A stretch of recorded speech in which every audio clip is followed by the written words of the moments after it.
رب اعوذ بک من همزات الشیاطین واعوذ بک رب ان یحضرون بسم اللہ الرحمن الرحیم الحمد للہ الذی ہدانا لہذا وما كنا لنہتدی لولا ان ہدانا اللہ لقد جاءت رسل ربنا بالحق والصلاة والسلام علی سید اصل ما فی الوجود سر اللہ کل موجود نقطۃ دائرۃ الوجود صاحب لواء الحمد والمقام المحمود سید عن المجدد والمصطفى الامجد وبالقاسم محمد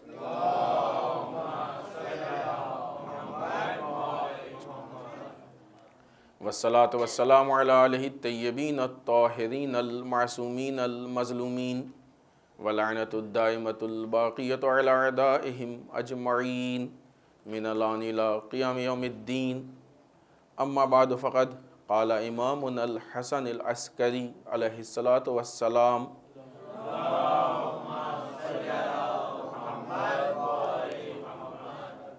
لیست عبادت بکثرت الصوم والصلاة انما العبادت کثرت التفکر فی امر اللہ صلوات علی محمد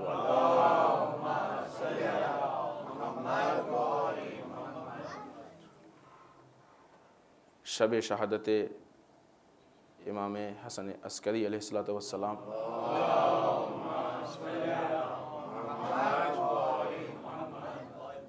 اور ایام عزا کی آخری شب آپ سب کی خدمت میں اس کی تسلیت اور پرسہ پیش کرتے ہیں اور اپنے اور آپ کی طرف سے تمام علماء مراجع ولی فقیہ اور بالخصوص اپنے وقت کے امام کی خدمت میں یقیناً آج کی تسلیت کا زیادہ حق ہے کہ اس لیے کہ یہ وہ شب ہے کہ جس دن ہمارا امام یتیم ہوا ہے، لہذا بالخصوص ان کی خدمت میں تسلیت اور پرسہ پیش کرتے ہیں۔ آج کی جو گفتگو ہے اس کا عنوان انشاءاللہ عزاداری دعوت تفکر۔ اگرچہ یہ عنوان بہت بڑا ہے اور اس کے مقابلے میں وقت بہت کم، لیکن اگر ان چیزوں کا انتظار کیا جائے کہ جب اس کے لائق وقت ہوگا تو بات چھیڑی جائے گی تو وہ وقت نہ کبھی آنے والا ہو نہ کبھی وہ بات کی جانے والی، لہذا جتنا وقت اتنی بات کہہ دو، پھر جب ملے گا تو آگے انشاءاللہ اللہ مالک ہے۔ امام کا ارشاد ہوتا ہے کہ عبادت بہت زیادہ نماز روزے کا نام نہیں ہے کہ انسان کثرت سے نماز روزہ پڑھ لے اس کو سمجھے کہ عبادت ہے، بلکہ عبادت امر پروردگار میں کثرت سے فکر کرنے کا نام ہے۔ اس کا قطعاً اور بالکل یہ مطلب نہیں ہے کہ لوگ نماز و روزہ چھوڑ دیں، ہوتا ہے نا، لوگ بہانہ ڈھونڈتے ہیں آسانی کا، چیز ہمارے ذہن میں آئی، بعض جگہ پہ ہم نہیں معلوم یہاں پہ بامبے میں چیز ہے کہ نہیں ہے، اس کی ہم کو خبر نہیں، لیکن بعض جگہوں پہ ہم نے دیکھا ہے جو چیز ہوتی ہے تو ہمیں یہ لگتا ہے کہ تقریباً قوم کے مسائل مساوی ہیں ہر جگہ کے، تو اس لیے اس کو ذکر کرتے ہیں، اگر ہے تو علاج ہے اور نہیں تو ویکسین ہے۔ بعض جگہوں پہ دیہات وغیرہ گاؤں میں گئے تو پرانے زمانے کی جاہلانہ باتیں جو مشہور ان میں سے ایک یہ بھی ہے کہ اگر کسی کو قرآن پڑھنا نہیں آتا ہے تو قرآن کو کھول لے اور اس پہ انگلی پھیر کے کہہ دے کہ مثلا یہ بھی صحیح یہ بھی صحیح، یا بسم اللہ پڑھ لے یا کچھ بھی، اب ظاہر سی بات ہے جو اپنی طرف سے ہے تو وہ اس کی ذمہ داری پوری ہو گئی۔ کس نے کہا ذمہ داری پوری ہو گئی؟ قرآن خود ذمہ داری دینے کی، جو آدمی پڑھ نہیں رہا تو کہاں سے اس کی ذمہ داری پوری ہو جائے گی؟ جہالت ذمہ داریوں کو پورا کرتی ہے؟ یہ نہیں ہو سکتا۔ لیکن یہ چیز رائج بہت زیادہ ہو گئی، کیوں؟ اس لیے کہ اس میں آسانی تھی، سہولیت تھی، لوگوں کو آسانی کی باتیں جلدی اور بہت اچھی طریقے سے سمجھ میں آتی ہیں، کام کی باتوں میں تکلیف ہوتی ہے۔ سوتے ہوئے سے کہیے سو جاؤ تو اس کو بڑا اچھا لگے، بہت اچھے آدمی ہیں آپ، لیکن جگائیے تو ناراض ہو جائے گا، کیوں؟ اس لیے کہ تکلیف دے رہے ہیں۔ لہٰذا اس حدیث کا بالکل یہ مطلب نہ نکالا جائے کہ نماز و روزہ انسان چھوڑ دے اور صرف بیٹھ کے فکر، نہیں، نماز اپنی جگہ پہ واجب ہے، روزہ اپنی جگہ پہ واجب ہے، سب کچھ صحیح ہے، لیکن انسان کو اگر واقعی عبادت کرنی ہے تو وہ عبادت کثرت تفکر ہے، کثرت کے ساتھ غور و فکر کرنا ہے امر پروردگار میں، کسی اور چیز میں نہیں۔ آئیے حسب دستور بہت ہی مختصر، کیونکہ بہت ساری باتیں ہیں، امام کے زمانے کے حالات اور امام کے بارے میں تھوڑی سی باتیں۔ آپ کا نام حسن، 11ویں امام کا نام حسن ہے۔ آپ کے القاب میں عسکری، ذکی، ہادی وغیرہ یہ آپ کے القاب ہیں۔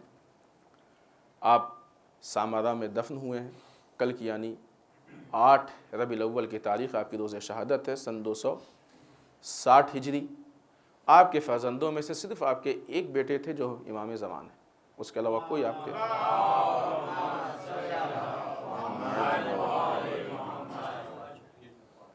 اور معتمد عباسی خلیفہ نے آپ کو زہر دغا سے شہید کیا اور بہت ہی مظلومیت کے ساتھ اس دنیا سے رخصت ہوئے۔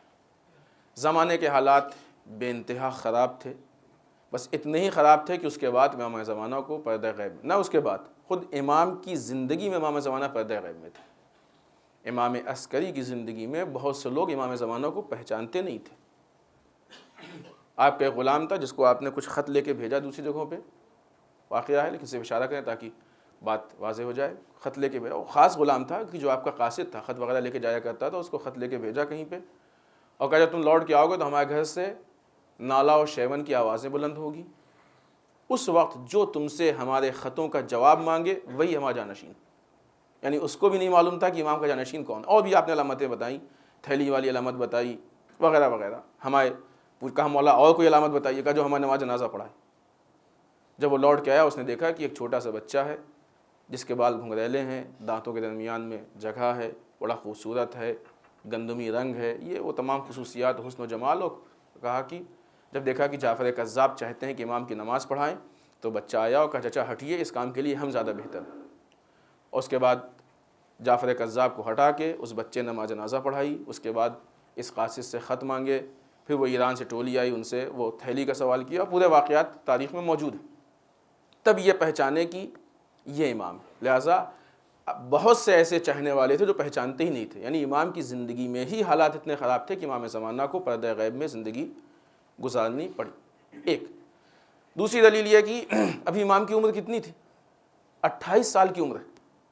امام عسکری علیہ السلام کی عمر 28 سال کی عمر ہے اور آپ کی امامت پوری 6 سال کی، صدق ہے نہیں۔ 6 سال کی امامت میں ظالم حکمران کو اتنی مشکل پیش آئی کہ 6 سال میں آپ کی شہادت کے لیے انہوں نے فیصلہ کر لیا کہ ان کو مثلا شہید کر دیا جائے، مار دیا جائے۔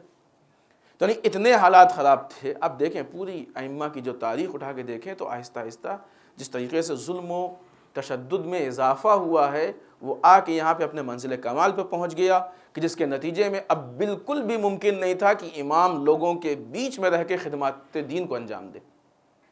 لہٰذا اس کے نتیجے میں امام کو پردہ غیب میں جانا پڑا، اور پوری تفصیل اور ساری چیزیں روایات میں اور تاریخوں میں موجود ہے کہ پھر امام نے امت کو لاوارث و بے سہارا نہیں چھوڑا، بلکہ اپنے بعد امت کی تبلیغ کے لیے پہلے نواب اربع کا انتظام کیا۔ یہ بات ہم نے کسی مجلس میں تفصیل سے پیش کی، لہذا اس کو ریپیٹ نہیں کریں گے۔ نواب اربع کا انتظام کیا تاکہ لوگ امام کے نائب کو دیکھنے، اس کے سینٹرلائزیشن اور غیر معصوم کی اطاعت کے عادی بن جائیں۔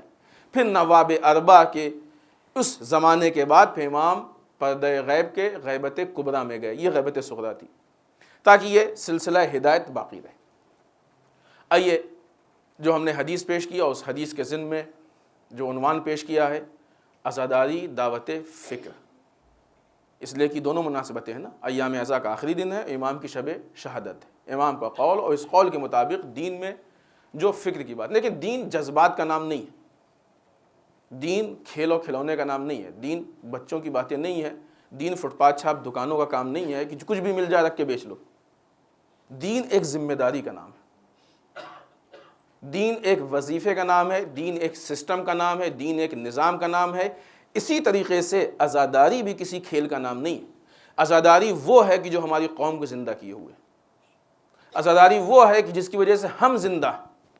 دوسری قومیں جن کے پاس عزاداری نہیں ہے وہ مردہ ہیں، ہمارے پاس عزاداری ہے اس لیے ہم زندہ ہیں۔ یہ کوئی پارٹی بازی کی بات نہیں ہے کہ ہم اپنی قوم کی تعریف کر رہے ہیں، نہیں، حقیقت ہے یہ حقیقت ہے۔ ہماری قوم میں جو تھوڑی بہت رمق زندگی ہے اس کی وجہ یہ عزاداری ہے۔ کسی کو لیے اگر یہ بات سمجھ میں نہ ہو، واضح نہ ہو، تو ضرور اس کو پوچھیں ہم سے، ہم اس کو سمجھائیں گے، تفصیل سمجھائیں گے۔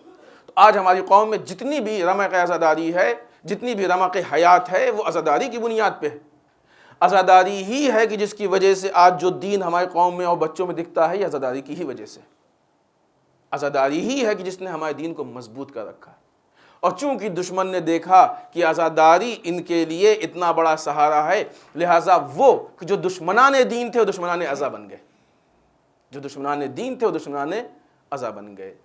اب انہوں نے چالاکی سے کام لیا، انہوں نے دین کے معاملات میں مسلمان کو اتنا کنفیوز کر دیا کہ مسلمان یہ طے ہی نہ کر سکے کہ صحیح کیا غلط کیا۔ ایک صبح کی مجلس تھی، اس میں بات پیش کی ہے، اس لیے ہم ریپیٹ نہیں کریں گے، حالانکہ لوگوں میں فرق ہے، لیکن اتنا کہہ دیں گے کہ آپ کے لیے بات واضح ہو جائے۔ شخصیات کو کنفیوز کر دیا۔ مولا کائنات وارث دین تھے اپنے زمانے میں، ہے کہ نہیں؟ علی کی شخصیت کو اتنا کنفیوز کر دیا کہ لوگ علی سے ہدایت نہ لے سکے۔ شام میں کیوں یہ بات مشہور تھی کہ علی مثلاً علی اور مسجد کوفہ میں کیوں لوگ ڈاکہ ڈال کے امام علی کا نام کیوں لے رہے تھے؟ ابو طالب کو لوگ کافر کیوں سمجھ رہے تھے؟ ابو طالب کے ایمان سے ان کو کیا نقصان تھا؟ کیوں یہ مشہور کیا گیا کہ ابو طالب مثلاً کافر ہے؟ دوسری شخصیات کے لیے کیوں یہ باتیں کیوں ان کو بدنام کیا گیا؟ کیوں لوگوں کو کنفیوز کیا گیا؟ اسی لیے کہ حق کے دروازے کو بند کر دو تاکہ ان کے لیے باطل کے علاوہ کوئی راستہ نہ بچے۔ ایسے صورت میں جب اتنا لوگ کنفیوز ہو گئے تھے، وہ تو چھوڑیے شام والے جو مولا کے ساتھ شہر میں زندگی گزار رہے تھے، وہ علی کو سلام کرنے پہ تیار نہیں تھے، وہ علی کے سلام کا جواب دینے پہ تیار نہیں تھے، کنفیوز تھے نا لوگ۔ ایسے صورت میں اب اگر انسان اپنے آپ کو نماز و روزے میں مشغول کر لیتا ہے، غور و فکر نہیں کرتا ہے، تو اس کو معلوم ہی کیا ہوگا کہ حق کہاں ہے و باطل کہاں۔ اسی لیے امام نے کہا کہ عبادت کثرت صوم و صلات کا نام نہیں ہے، بہت زیادہ روزے اور نماز کا نام نہیں ہے، کثرت تفکر کا نام عبادت ہے۔ اسلام چونکہ جذبات کا مذہب نہیں ہے، اسلام چونکہ کھیل کا مذہب نہیں ہے، اسلام چونکہ کوئی کھلونا نہیں ہے، اسلام ایک عقلی چیز ہے، ایک منطقی چیز ہے، ایک لاجک کا نام ہے، ایک سسٹم کا نام ہے، ایک نظام کا نام ہے۔ اس لیے اس کو بغیر غور و فکر کے انجام نہیں دیا جا سکتا ہے، انسان کو فکر کرنی پڑے گی۔ آج ذرا سا بھی کہیں عقلی بات آتی ہے، ذرا سا بھی کہیں تھوڑا پیچیدہ مسائل پیش آتے ہیں، انسان بیٹھ کے فکر کرتا ہے کہ نہیں کرتا ہے؟ انسان غور و فکر میں جاتا ہے کہ نہیں جاتا؟ کیوں جاتا ہے؟ اس لیے کہ جب تک انسان فکر نہیں کرے گا وہ مسائل حل نہیں ہوں گے۔ آج اگر دو آدمیوں کے درمیان اختلاف پیدا ہو جائے، آپ کسی کے پاس فیصلے کے لیے جائیے تو کیا وہ جذبات میں آ کے فیصلہ دے گا یا فکر کر کے فیصلہ دے گا؟ اگر جذبات میں فیصلہ دے دے گا تو معاملہ خراب ہو جائے گا، قاتل مقتول بن سکتا ہے، مقتول قاتل بن سکتا ہے۔ ہو سکتا ہے کہ نہیں ہو سکتا؟ عنوان بدل سکتا ہے کہ نہیں؟ ہوتا ہے، آج کل تو ہوتا بھی ہے، وہ جان بوجھ کے ہوتا ہے۔ یہ مسائل بگڑ سکتے ہیں کہ نہیں؟ یہ جب شخصی مسائل، پرسنل مسائل میں اتنی مشکلات پیدا ہو سکتی ہیں تو جہاں پہ انسان کی دنیا و آخرت کا پورا نظام ہے وہاں پہ مسائل کیوں نہیں پیدا ہو سکتے؟ وہاں تو اور فکر کی ضرورت ہے۔ ہم اپنی پوری عاقبت کسی کے حوالے کر رہے ہیں، پوری آخرت کسی کے حوالے، اتنی آسان نہیں، اتنی سستی۔ اب یہاں پہ سمجھ میں آتا ہے کہ انسان کس سے دین لینا چاہتا ہے، جس سے دین لے رہا ہے اپنے کو اس کے حوالے کر رہا ہے۔ اب سمجھ میں آتا ہے کہ انسان کتنا سستا ہے۔ اگر یہ انسان اپنے آپ کو مجتہد کے بتائے ہوئے راستے پہ چلا رہا ہے تو یہ اپنے آپ کو مجتہد کے حوالے کر رہا ہے، اس کا مطلب یہ قیمتی جو کسی بڑے کے حوالے، اور پھر مجتہد سے وہ مسائل کو لے رہا ہے، آیات اعظام سے مسائل کو لے رہا ہے۔ لیکن اگر یہی انسان دین کو حاصل کرنے کے لیے کسی ان پڑھ کے حوالے کر رہا ہے، کسی سڑک چھاپ کے حوالے کر رہا ہے، کسی اخباری اور کسی فلاں کے حوالے کر رہا ہے، تو اس کا مطلب یہ ہے کہ اتنی سستی اس کی جان ہو گئی ہے کہ اپنی دنیا و آخرت کسی جاہل کے بھی حوالے کر سکتا ہے۔ فکر کرنے کی چیز ہے اسلام، دعوت فکر کا نام۔ آئیے ہم آپ کو مثال دیں۔ یہ جو اسلام میں واقعات پیش آئے، یہ واقعات نہیں ہے، کہانی نہیں ہے، یہ صرف قصے کہانی کی بات نہیں ہے، یہ فکر کی دعوت ہے۔ عزاداری اسی دعوت فکر کا مرکز ہے۔ مجلس عزا میں بیٹھ کے دعوت فکر دی جائے۔ مجلس عزا انسان کو ہوم ورک دیتی ہے، انسان کو جا کے گھر پہ فکر کرنی چاہیے، اس کے بعد فیصلہ لینا چاہیے۔ اس فیصلے کو کسی معتبر عالم سے جا کے یہ تائید کروانی چاہیے کہ کہیں ایسا نہیں کہ ہمارے فیصلے میں کوئی غلطی ہے۔ اس لیے کہ جب انسان کے پاس علم میں کمی ہوتی ہے تو فیصلے بھی بدل سکتے ہیں، فیصلے بھی بگڑ سکتے ہیں، مشکلات پیش آتے ہیں۔ ہم سوچ رہے ہیں کہ ایام ازا ایک سال کے لیے ٹھیک ہے، جو ظاہراً ہمارے حساب سے، رسم کے حساب سے ایام ازا ہیں جو ختم ہو رہے ہیں، لیکن عزاداری تو نہیں ختم ہوگی نا۔ ایسا نہیں کہ کل کے بعد امام حسین کا نام نہیں لیں گے، عزاداری نہیں، یہ غلط بات ہے کہ امام حسین الوداع، نہیں، الوداع کچھ نہیں ہے۔ ہم امام حسین کو نہیں چھوڑ سکتے ہیں، زندگی کے ایک لمحے میں نہیں چھوڑ سکتے، عزاداری کو نہیں چھوڑ سکتے. عزاداری ہماری حیات کا نام ہے, کیسے چھوڑ دیں گے ہم؟ کوئی الوداع نہیں, سب ایک دم غلط ہے. یہاں صرف لبیک ہے, کوئی الوداع نہیں یہاں پہ. آئیے ہم آپ کو مثال دیں, غور و فکر. امام علی کے زمانے واقعات سنے ہوئے, چونکہ سنے ہوئے اس لیے ہم اس کو, تاکہ فکر میں آسانی ہو, ورنہ اگر واقعات نہیں ہوں گے تو آپ کو واقعات ہی سننے میں تھوڑا سا زحمت ہوگی. مولا کائنات کے زمانے میں جب مولا کائنات کے بڑے بڑے حق چھینے گئے, مثلا مولا کا منصب چھینا گیا, باغ فدق چھینی گئی, اس باغ فدق کے لیے کتنے مسائل پیش آئے. صدیقہ جیسی ذات کو دربار میں جانا پڑا, ہوا کہ نہیں ہوا؟ نعوذ باللہ صدیقہ کو کی توہین کی گئی, کوشش کی نہیں کہ انہوں نے جو کیا وہ ساری چیزیں روایات میں موجود ہے, ہوا کہ نہیں ہوا؟ یہ سب ہے کہ نہیں؟ صدیقہ سے کہا گیا آپ گواہ لے کے آئیے, صدیقہ سے کہا گیا آپ گواہ لے کے آئیے. ایک طرف صدیقہ ایک طرف گواہ, رسول کی بیٹی کائنات کی صدیقہ, وہ گواہ لے کے آئے. یہ سوال ہی صدیقہ سے صدیقہ کی توہین ہے کہ گواہ لے کے آئے صدیقہ. اتنا سب کچھ مولا نے دیکھا, یہ کون علی ہے؟ یہ وہی علی تو ہے نا کہ اگر ایک مرتبہ تلوار نکالیں تو فدق بغیر کسی سوال کے مل جائے گا. کیا ممکن نہیں تھا یہ؟ کسی کو اس بات پہ شک ہے؟ کسی کو علی کے طاقت پہ شک ہے؟ کسی کو علی کے تلوار کے زور پہ شک ہے کہ علی کی تلوار میں زنگ لگ گیا تھا؟ کیوں نہیں؟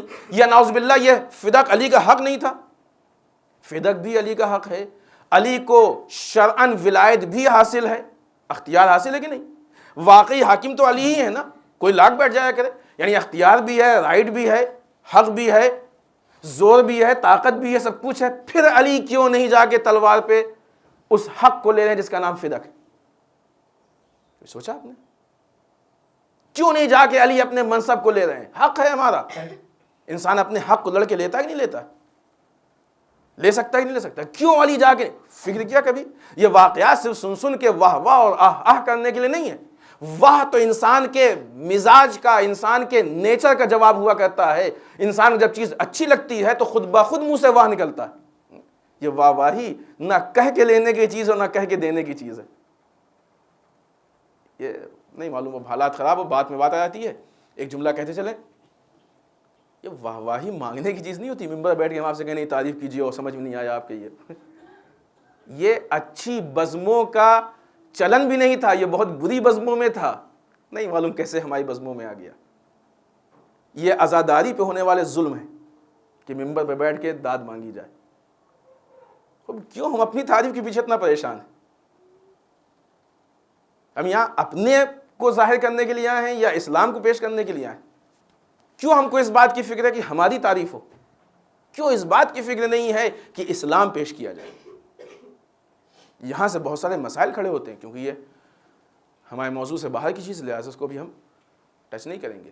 یہی وجہ ہے, یہی بنیاد ہے کہ بہت سارے مسائل کھڑے ہو جاتے ہیں اور راستہ مڑ جاتا ہے. اس لیے کہ مقصد بدل گیا. مقصد اب اسلام کی تبلیغ نہیں رہ گیا, مقصد اپنی تعریف بن گیا. لہذا ہر وہ چیز کی جو آپ کو اچھی لگے, جس بنیاد پہ واہ واہ ہو, جس بنیاد پہ نعرے لگیں, جس بنیاد پہ دوبارہ بلائیں, جس بنیاد پہ مسائل پیدا ہوں, وہ چیزیں پیش ہوں گی. وہ چیزیں نہیں پیش ہوں گی جو اسلام کو پیش کریں. اب مسئلہ معاملاتی ہو گیا ہے. بہرحال ابھی ہم کو اس پہ گفتگو نہیں کرنا ہے, کسی کے لیے وہ ہو تو بعد میں بات کر سکتا. کیوں مولا کائنات تلوار کے زور پہ اپنے حق کو نہیں حاصل کر رہے؟ کبھی غور کیا آپ نے؟ کبھی فکر کی؟ علی کو بہت ساری چیزیں حاصل کرنی تھیں. ایسا نہیں کہ نعوذ باللہ فدق علی کا حق نہیں تھا یا صدیقہ کا حق نہیں تھا. نعوذ باللہ ایسا بھی نہیں ہے کہ دعویٰ غلط تھا. نعوذ باللہ ایسا بھی نہیں ہے کہ علی کے پاس زور بازو نہیں تھا, طاقت نہیں تھی. ایسا بھی نہیں کہ علی سب کچھ اپنی جگہ پہ صحیح ہے, کر سکتے تھے, بالکل کر سکتے تھے.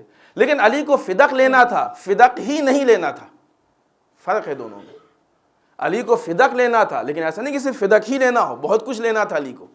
لیکن ان ساری چیزوں میں جو علی کے پاس فہرست تھی, جو چیزیں علی کو لینا تھا, فدق لینا تھا, منصب لینا تھا, ولایت حکومت لینی تھی, عہدہ لینا تھا, اس میں سب سے بڑی چیز جو تھی اسلام کی سلامتی لینی تھی.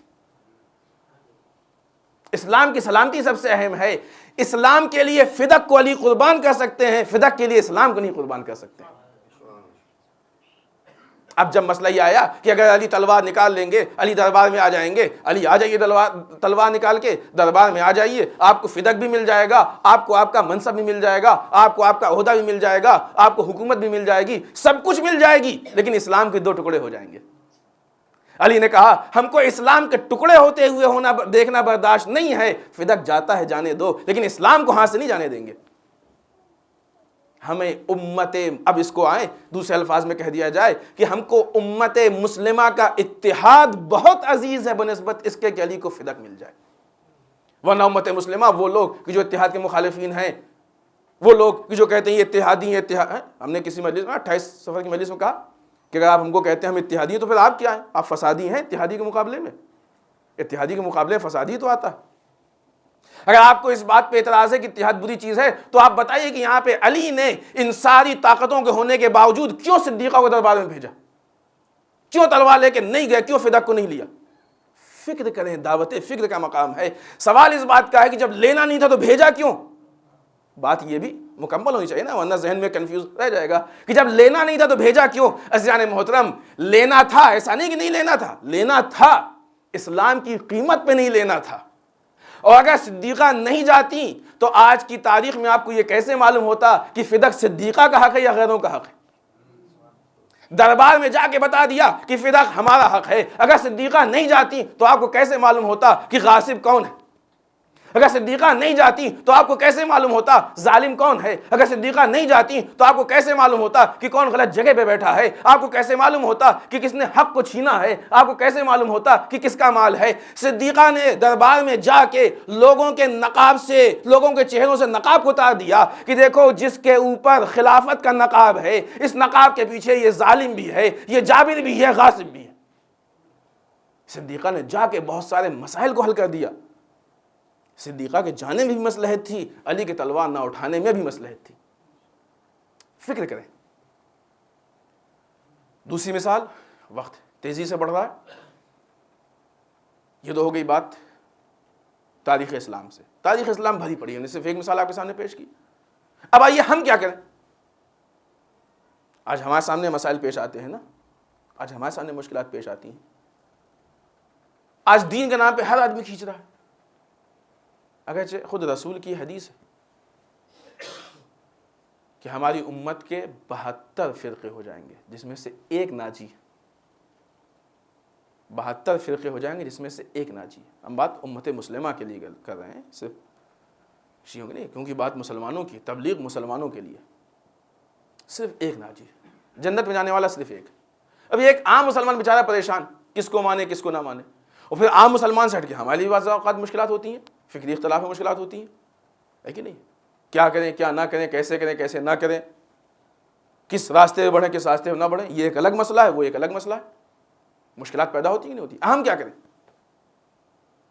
دیکھیں، ہم پھر وہی بات آئے گی کہ اگر ہم فکر کرنے کے عادی ہیں تو ہر مسئلے کو سن کے اس پہ فکر کریں گے، اور جب فکر کریں گے تو صحیح نتیجے پہنچیں گے۔ لیکن فکر کا بھی طریقہ ہے، فکر اپنی عقل سے نہیں۔ آج جو کہتے ہیں نا ہماری عقیدت یہ کہتی ہے، خوب آپ کی عقیدت آپ کے پاس رہے گا، ہم کو کیا لینا دینا اس سے، وہ آپ کی پرسنل چیز ہے، وہ آپ کے پرسنل مسائل ہیں۔ اسلام کا عقیدہ کیا کہتا ہے، اسلام کے دلائل کیا کہتے ہیں، ہماری ساری فکریں دلیل اسلام کے دلائل کے سائے میں ہونی چاہیے، اس سے ہٹ کے نہیں ہونی چاہیے۔ مسئلہ اس بات کا ہے کہ آج ہم کس کو سننے کے عادی ہیں، کس کو سننا مطلب کس کی بات سننے کے عادی ہیں۔ ظاہراً امام محمد تقی علیہ السلام کی روایت ہے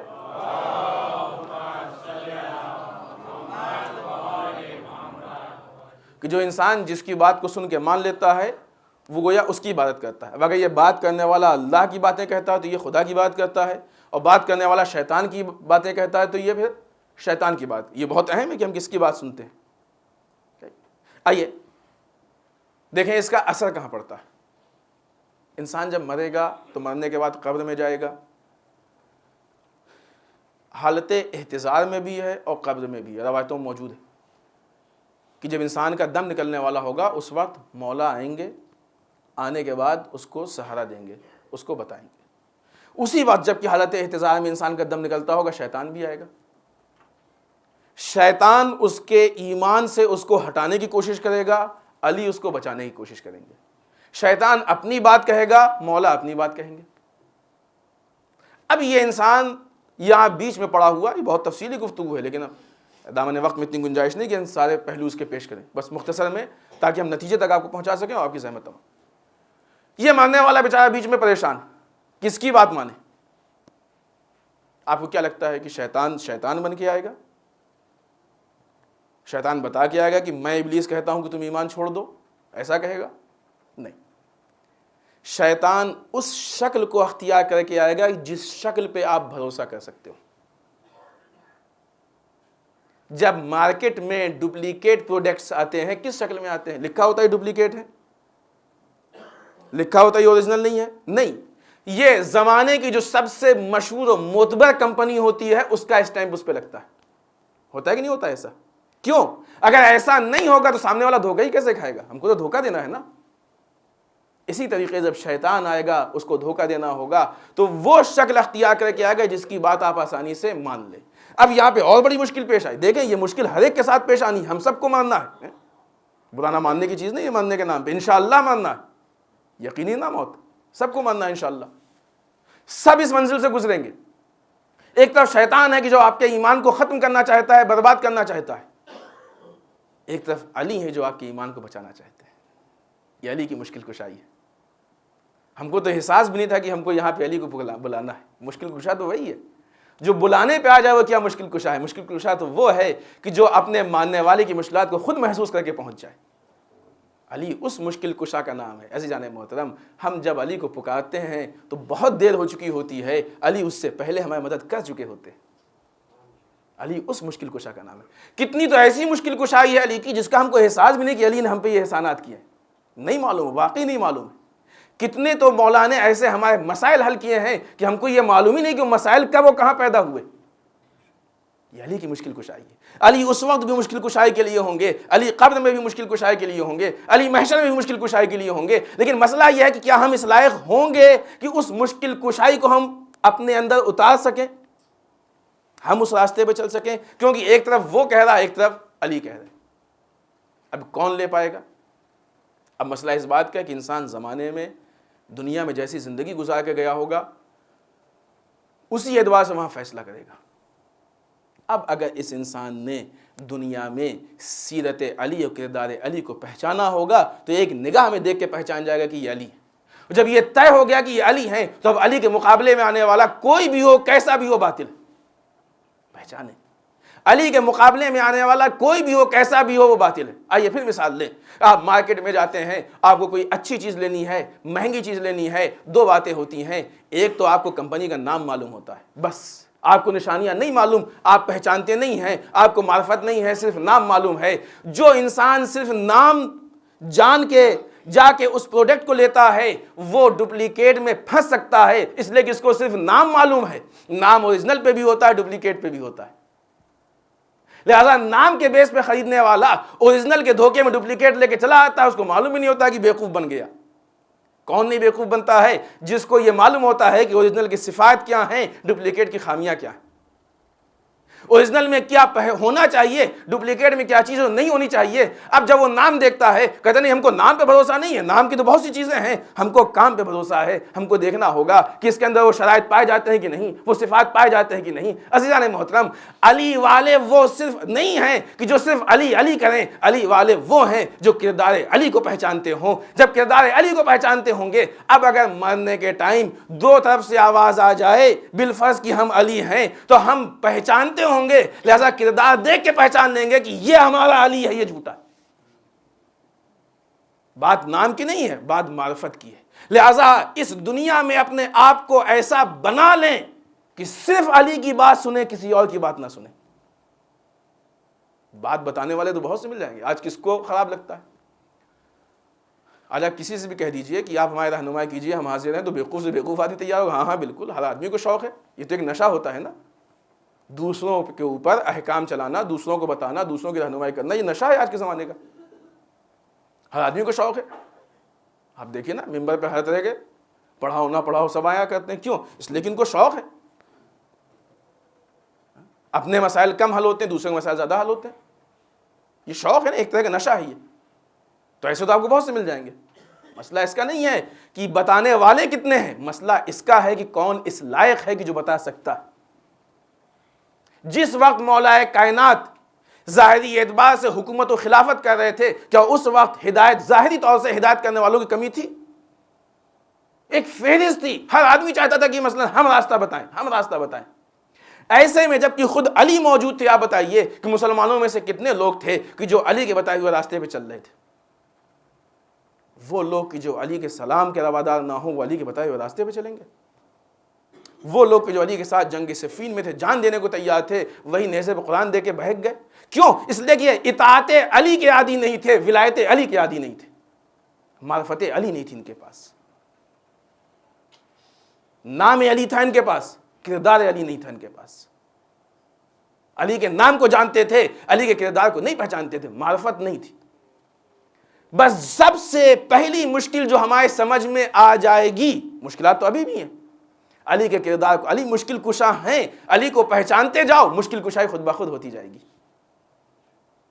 سب سے پہلی مشکل جو ہمارے سمجھ میں آئے گی وہی مرنے کے وقت ہے، حالت احتضار میں ہے، حالت قبر میں ہے۔ یہ وہ مشکلات ہیں کہ جب علی سامنے ہوں گے ہم نہیں پہچان پائیں گے۔ کتنی بد نصیبی ہے ہماری، اس لیے کہ زندگی ہم نے صرف نام علی میں گزار دی، کبھی ہم نے سیرت علی کو حاصل کرنے کی کوشش نہیں کی۔ یہ دعوت عزیزان محترم، یہ عزاداری ہم کو دعوت فکر دیتی ہے کہ دیکھو وہ مسلمان کی جو قاری قرآن بھی ہے، وہ مسلمان جو امام حسین کو نواسے رسول جانتا ہے، وہ مسلمان کہ جو امام حسین کے رشتوں کو پہچانتا ہے، وہ مسلمان کہ جو امام حسین کے بچپنے سے دیکھ رہا ہے، ان کو رسول کے ساتھ دیکھ چکا ہے، آج وہی مسلمان حسین کے مقابلے میں کیوں؟ حسین قتل کیے جا رہے ہیں نعرہ تکبیر کے ساتھ، اس سے بڑا ظلم کیا ہوگا؟ جلدی حسین کو قتل کو، نماز کا وقت ہو رہا ہے، اس سے بڑا ظلم کیا ہوگا؟ کیوں؟ اس لیے کہ ان کے پاس دین تو تھا، فکر نہیں تھی، تفکر دین نہیں تھا۔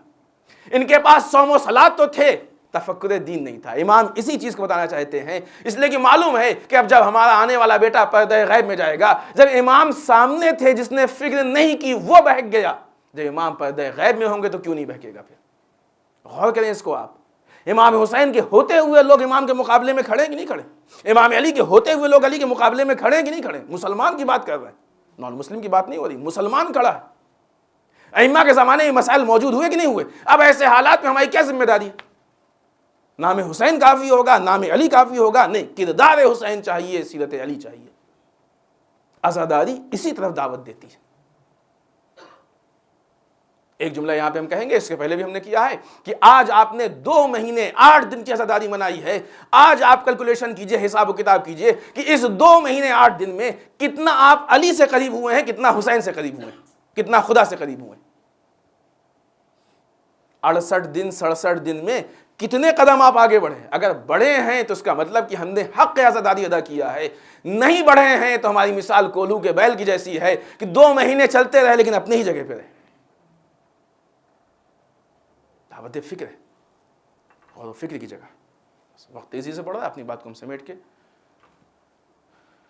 چند جملے مسائل کے۔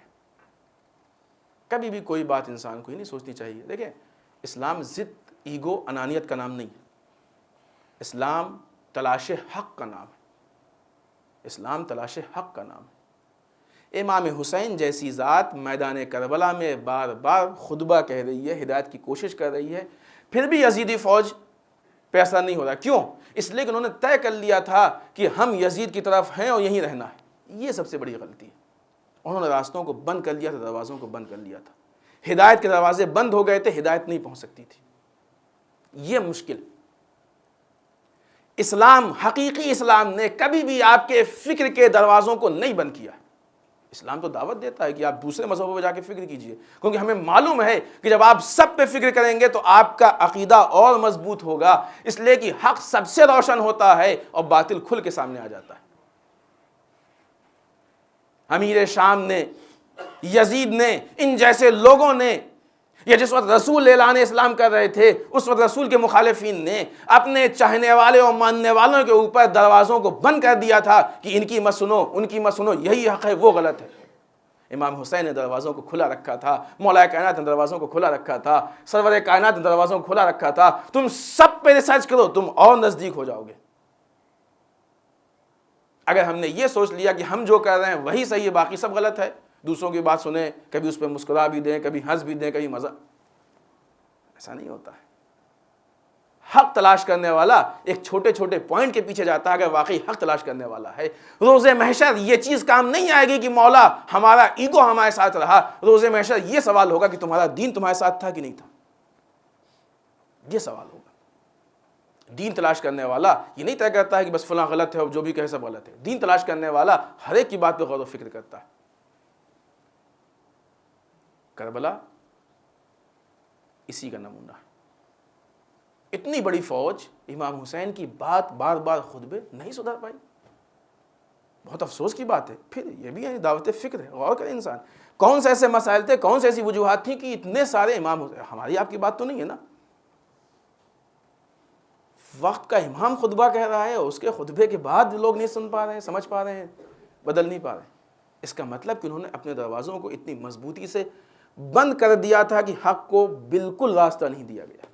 جب دروازے بند ہو جاتے ہیں تو وقت کا امام بھی آ کے ہدایت کرے تو ہدایت نہیں ہوتی ہے، اور دروازے کھلے رہتے ہیں تو اصحاب اور چھوٹے موٹے طالب علم بھی ہدایت کریں تو انسان ہدایت کو قبول کر لیتا ہے۔ واقعات ہیں نا ایسے، عالم اسلام میں بہت سے واقعات ایسے پڑے ہوئے ہیں۔ ہم کو ہدایت چاہیے، ایگو نہیں چاہیے ہم کو ہدایت چاہیے، ماں باپ کی وراثت نہیں چاہیے، آبا و اجداد کی وراثت نہیں چاہیے ہم کو کہ ہمارے ماں باپ کیا کرتے تھے وہی صحیح ہے، نہیں، صحیح کیا ہے وہ چاہیے ہم کو۔ کربلا اسی کا نام ہے۔ اور آج غیبت امام زمان میں اگر ہم کو حق تلاش کرنا ہے تو ہم کو دوسروں سے زیادہ کوشش کرنی پڑے گی، اس لیے کہ دوسرے ائمہ کے زمانے میں جب ان کو مشکلات پیش آتی تھیں تو ان کے پاس یہ راستہ موجود تھا کہ ڈائریکٹ جا کے امام سے پوچھ لیں۔ آج ہم کو اس پہ بھی غور و فکر کرنا پڑے گا کہ نمائندہ امام کون ہے جو ہم کو حق بتا سکتا ہے۔ ارے کوئی چھپی ہوئی بات نہیں، بہت عیاں چیز ہے، کیونکہ ان کے مقابلے میں جتنے ہوں سب جاہل۔ کمال تو یہی ہے، ان کے مقابلے میں جتنے ہوں سب جاہل۔ جاہل تو کبھی ہدایت نہیں کر سکتا نا، ہدایت تو عالم ہی کر، بھلے ہی کتنا بولے، بولنے سے ہدایت نہیں ہوتی ہے، علم سے ہدایت ہوتی ہے، فکر سے ہدایت ہوتی ہے۔ عمر ایاس بہت بولتا تھا، ابو موسیٰ اشعری بہت بولتا تھا، بات بولنے کی نہیں ہے، بات فن کی نہیں ہے، بات علم کی ہے، علم سے ہدایت ہوتی ہے۔ آج اگر ہمارے آیات اعظام کے مقابلے میں امریکہ اور اسرائیل جیسی طاقتیں کتنی بھی باتیں پیش کریں، یہ صحیح ہے وہ غلط ہے، یہ صحیح ہے وہ غلط ہے، ان کے بولنے سے ان کے پاس کیا علم ہے؟ کمال تو یہ ہے کہ آج امریکہ چاہتا ہے کہ ہم کو اسلام دے، آج امریکہ چاہتا ہے کہ ہم کو اسلام دے۔ وہ باتیں جو امریکہ کہتا ہے جب وہ ہم اپنے جوانوں کے منہ سے سنتے ہیں تو افسوس ہوتا ہے کہ جس سے تمہارا لنک ہونا چاہیے اس کی بات تمہارے منہ پہ نہیں ہے، اور جس پہ تم کو لعنت بھیجنی چاہیے اس کی بات تمہارے منہ پہ ہے۔ یہ لائق افسوس بات ہے۔ لہٰذا ہر بات کو ہم ٹٹولیں، دیکھیں کہ یہ آئی کہاں سے۔ ہر بات کہہ دینے سے صحیح نہیں ہو جایا کرتی ہے۔ بس ہم نے آپ کی زحمت تمام کی۔ میدان کربلا جب حق و باطل میں انسان کنفیوز ہو جائے تو اسی کنفیوژن میں سے صحیح حق ڈھونڈنے کا طریقہ ہم کو بتاتا ہے، اور امام حسین کی نگاہ میں یہ طریقہ اتنا اہم تھا کہ آپ نے اس کے لیے پورے کنبے کو قربان کر دیا۔ یعنی معلوم یہ ہوا کہ ہدایت کے لیے کتنی بڑی بھی قربانی دینی پڑے تو انسان کو دینی چاہیے۔ آج کی دو مناسبتیں ہیں، دونوں مناسبتوں پہ ہم چند جملے پیش کریں گے۔ پہلی مناسبت امام عسکری کی شہادت۔ روایت میں ہے کہ جب آپ کو زہر دغا دیا گیا تو آپ زہر کی شدت اور اس کے اثر میں 3 دن تک اپنے بستر پہ تڑپتے رہے۔ آسان نہیں یہ تکلیف، زہر کی تکلیف بہت شدید تکلیف ہوتی ہے۔ 3 دن تک اپنے بستر پہ تڑپتے رہے، اور جس وقت بادشاہ کو یہ خبر ملی کہ امام کے حالات زیادہ خراب ہیں تو بادشاہ نے اپنے لوگوں کو امام کی نگرانی کے لیے حتیٰ کہ وہ طبیب جو علاج کرنے والا تھا وہ بھی بادشاہ کا آدمی تھا، بھیج دیا کہ ایسا نہ ہو کہ کہیں امام کے حالات میں سدھار ہو جائے۔ ایک دوسری چیز یہ دیکھو کہ کون ان سے ملنے آتا ہے تاکہ یہ معلوم ہو کہ ان کے بعد کا امام کون ہے۔ امام پردہ غیب میں یوں ہی نہیں گئے، یہ پکا ارادہ تھا کہ جیسے ہی ان کے بعد کا امام معلوم ہو جائے فوراً اس کو قتل کر دینا۔ امام کی شہادت کے بعد ڈھونڈا گیا ہے، بعد میں امام کو باقاعدہ ڈھونڈا گیا، بہت سارے واقعات ہیں، بہت ساری کنیزوں کو تکلیف دی گئی ہے، قید میں ڈالا گیا ہے، بہت سی جگہوں پہ چھاپے مارے گئے ہیں تاکہ امام زمانہ کو ڈھونڈ کے نکال دیا جائے۔ ظلم اتنا بڑھ گیا تھا۔ 3 دن تک امام بستر مرض پہ تڑپ رہے تھے۔ تیسرا دن وہ دن آیا کہ جب امام کا آخری وقت نزدیک آیا، ایک مرتبہ ایک چھوٹا سا بچہ، جو بچہ ظاہری سن و سال کے اعتبار سے بچہ، گھنگریلے بال، خوبصورت بچہ، گہوا رنگ، امام کے پاس آتا ہے۔ امام پکارتے ہیں، بیٹا ایک گلاس پانی پلاؤ۔ بڑا سکون ملتا ہے کہ جب انسان کو آخری وقت اس کے بیٹے کے ہاتھ سے ایک گلاس پانی مل جائے۔ یقیناً آپ کو تاریخ یاد آ گئی ہوگی کہ امام حسین بھی اپنے آخری وقت میں آواز دے رہے تھے، اللہ تش اللہ تش، ہر کوئی کہ جو ہم کو ایک جرعہ آب، ایک قطرہ پانی پلا دے۔ عزیزان محترم، یہ نہیں کہہ سکتے کہ کوئی پانی پلانے والا نہیں تھا۔ مسلمانوں کا مجمع بھی تھا، جوان بیٹا بھی تھا، لیکن وہ مسلمان تھے کہ جو حسین کو پیاسا قتل کرنا چاہتے تھے۔ وہ جوان بیٹا تھا کہ جو غش کی حالت میں اپنے خیمے میں پڑا ہوا تھا۔ کون تھا جو حسین کو پانی پلاتا؟ اے مولا امام عسکری، آپ بہت خوش نصیب ہیں کہ آخری وقت میں آپ کے سامنے آپ کا بیٹا موجود تھا۔ آپ مطمئن تھے کہ آپ کا بیٹا ایسے حالات میں بھی آپ پہ نماز پڑھے گا، آپ کا بیٹا آپ کو دفن کرے گا، آپ کا بیٹا آپ کو کفن پہنائے گا۔ لیکن ہائے امام حسین، کہ آخری وقت میں بیٹا تو موجود ہے لیکن کوئی کفن پہنانے والا نہیں، کوئی دفن کرنے والا نہیں۔ جس وقت قافلہ گزر رہا تھا، امام سجاد نے اپنے باپ کے لاشے کو دیکھا۔ کفن نہ دینا یہ ظلم اپنی جگہ پہ ہے، یہ کم ظلم نہیں ہے، لیکن سوچئے اس سے بڑا ظلم یہ کہ جن مسلمانوں کو لاشِ حسین کو کفن دینا چاہیے تھا، بجائے کفن دینے کے، بجائے دفن کرنے کے، ان مسلمانوں نے لاشِ حسین کو پائمال سمے اسپا کر دیا۔ ہائے امام سجاد کو اپنے باپ کو قبر میں دیکھنا چاہیے تھا، امام سجاد باپ کے پائمال لاشے کو دیکھ رہے ہیں۔ کیوں نہ امام سجاد کے چہرے کا رنگ بدلتا، کیوں نہ بیویاں اپنے آپ کو ناکوں سے گراتیں، کیوں نہ یہ گریہ و زاری ہوتا۔ عزیزان محترم، یہ وہ معرکہ ہے کہ اس معرکے کو حل کر کے جب یہ قافلہ مدینے واپس لوٹا ہے، ام کلثوم کی نگاہ مدینے میں پڑی، اے میرے جد کے مدینے، ہم کو قبول نہ کرنا، اس لیے کہ ہم بہت ہی اندو حسرت کے ساتھ آ رہے ہیں۔ جب ہم یہاں سے گئے تھے تو ہماری گودیاں بھری ہوئی تھیں، اب ہم خالی گودیوں کو لے کے آ رہے ہیں۔ جب ہم یہاں سے گئے تھے تو ہمارے ساتھ مردوں کا قافلہ تھا، اب مردوں میں ہمارے سجاد کے علاوہ کوئی نہیں باقی۔ مرثیہ پڑھتی ہوئی ام کلثوم نزدیک آئیں، قافلے کو روکا گیا۔ امام سجاد نے بشیر کو بلایا، اے بشیر، تیرا باپ شاعر تھا کہ تو بھی کچھ شاعری کر لیتا ہے؟ کہا ہاں مولا، ہم بھی شاعری کر لیتے ہیں۔ کہا بشیر جاؤ مدینے والوں کو ہمارے آنے کی خبر دے دو۔ عزیزوں، بڑا سخت مرحلہ ہے۔ آج 4 جملے مصائب کے پڑھے جاتے ہیں تو آپ کی آنکھوں سے آنسو نکل آتے ہیں، رقت طاری ہو جاتی ہے۔ ذرا بشیر سے پوچھئے کہ بشیر نے امام کے ان مظالم کو اس وقت جب کہ مدینے کے لوگ امام کو پہچانتے تھے، امام کی عظمتوں کو جانتے تھے، ان کے درمیان کیسے بیان کیا ہوگا؟ بعض روایتوں میں یہاں تک ہے کہ بشیر جب مدینے میں آئے، مسجد رسول تک گئے، راستے میں کسی سے کچھ نہ بولے، مسجد رسول پہ پہنچنے کے بعد کہنے لگے، اے مدینے والوں کیا کر رہے ہو؟ غضب ہو گیا، مدینہ رہنے کے لائق نہیں رہا، حسین ابن علی شہید کر دیے گئے، قافلہ مدینے کے باہر ٹھہرا ہوا۔ بشیر کی آواز بلند ہونی تھی۔ ایک مرتبہ مدینے کے گھر سے سب نکلنا شروع ہوئے۔ بشیر کہتا ہے کہ مدینے میں غم کا عالم اتنا ہم نے رسول کے بعد کبھی نہیں دیکھا، اور مدینے میں یہ حالت ہم نے کبھی نہیں دیکھی کہ کوئی شخص نہیں تھا جو اپنے گھر کے اندر رہ گیا ہو، سب گھر سے باہر نکل کے مدینے کے باہر قافلے کی طرف جانا چاہتے تھے۔ بعض روایتوں میں یہاں تک ہے کہ اتنا ہجوم ہو گیا تھا کہ ہم امام کے پاس واپس جانا چاہتے تھے، ہمیں راستہ نہیں ملا، کبھی کسی کے کندھے پہ چڑھے، کبھی کسی سے ادھر سے گزرے، کبھی ادھر سے گزرے تاکہ امام تک پہنچا دے۔ عزیزوں، ایک روایت میں ہے کہ امام محمد حنفیہ کو جب یہ معلوم ہوا کہ ہمارا بھائی قتل کر دیا گیا، گھر سے نکلے، جلدی سے گھوڑے پہ بیٹھے، آگے بڑھے، جیسے ہی مدینے کے باہر پہنچے، نگاہ پڑی کہ خیموں پہ کالے پرچم ہیں۔ کالے پرچموں کو دیکھ کے بھائی برداشت نہ کر سکا، غش کھا کے گر پڑے۔ کسی نے امام سجاد سے کہا کہ اے مولا، اپنے چچا کی خیریت لیجیے۔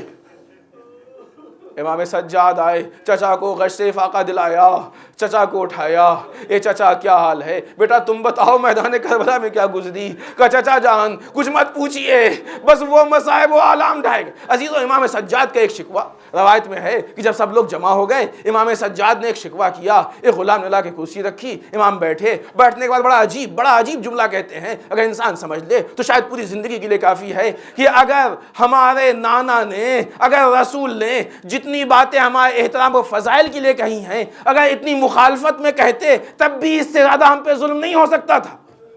اللہ رے اللہ، کتنا بڑا شکوہ تھا امام سجاد کا۔ عزیزوں، ایک مرتبہ امام سجاد اپنے چچا سے بیان کرتے ہیں کہ چچا جان بڑے مصائب ڈھائے گئے، ہمارے بابا کو شہید کر دیا گیا، چچا عباس کو شہید کر دیا گیا۔ سوچئے کیا عالم ہوگا کہ جب امام سجاد خود مصائب بیان کر رہے ہوں، سننے والے مدینے والے ہوں، کوہرام برپا ہو گیا تھا، چیخ و پکار مچی ہوئی تھی۔ عزیزوں، امام محمد حنفیہ ایک بار پھر بے ہوش ہو کے گر پڑے۔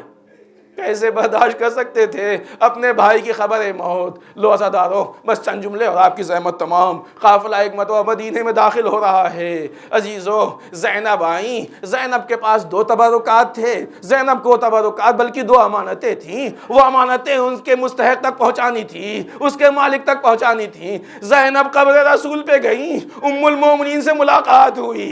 ایک مرتبہ زینب نے اپنے آپ کو نانا کے قبر پہ گرا دیا۔ اے نانا، آپ کی امت نے بڑے مظالم ڈھائے۔ ام البنین پہ نگاہ پڑی، ماں نے بیٹی سے پوچھا، اے زینب ذرا کربلا کی داستان سناؤ۔ کہا، اے ام البنین، آپ کے بیٹے عباس شہید ہوئے، آپ کے سارے بیٹے شہید ہو گئے۔ ماں اپنے بیٹے کی خبر پوچھ رہی ہے، زینب مصائب و آلام بتا رہی ہیں۔ ایک مرتبہ زینب نے کہا، اے اماں، ایک امانت ہے، ایک عباس کی نشانی ہے جو آپ کو دینا چاہتے ہیں۔ زینب نے ردا میں ہاتھ ڈالا، ایک مرتبہ ڈھال نکال کے ام البنین کو دی، جو عباس کی ڈھال تھی۔ جگہ جگہ خون لگا تھا۔ عباس کی ڈھال کو دیکھا، ماں نے گریہ کرنا شروع کیا۔ دوسری امانت زینب کے پاس ہے، قبر رسول سے نکلی، ماں کے لحد پہ آئیں، ایک مرتبہ آواز دی، اے اماں، زینب کربلا سے لٹ کے آ گئی، اے اماں، زینب امتحان دے کے آ گئی، اے اماں، زینب دین بچا کے آ گئی۔ عزادارو، ایک مرتبہ پھر زینب نے آواز دی، اے اماں، آپ کے لیے بھی ایک امانت لے کے آئے ہیں۔ ایک مرتبہ زینب نے پھر اپنی ردا میں ہاتھ ڈالا۔ اب جو زینب کا ہاتھ نکلا، زینب کے ہاتھ میں حسین کا ایک کرتا تھا۔ راویوں کا کہنا ہے کہ اس میں کم سے کم 12 سوراخ تھے۔ عزیزو، یہ سوراخ کوئی اور نہیں تھے، یہ تیر و تلوار کے سوراخ تھے۔ ہائے، جس کے کرتے میں اتنے سوراخ ہو، اس کے جسم پہ کتنے زخم ہوں گے۔ لہو لہان کرتا۔ ایک مرتبہ فاطمہ کے لحد پہ زینب نے رکھ دیا۔ اب جو دیکھنے والے تھے اس کرتے کو دیکھ کے برداشت نہ کر سکے۔ واہ ویلا کی آواز بلند ہوئی، واہ حسینہ، واہ عباسہ، انا للہ و انا الیہ راجعون۔ رضا بقضائہ و تسلیما لامرہ۔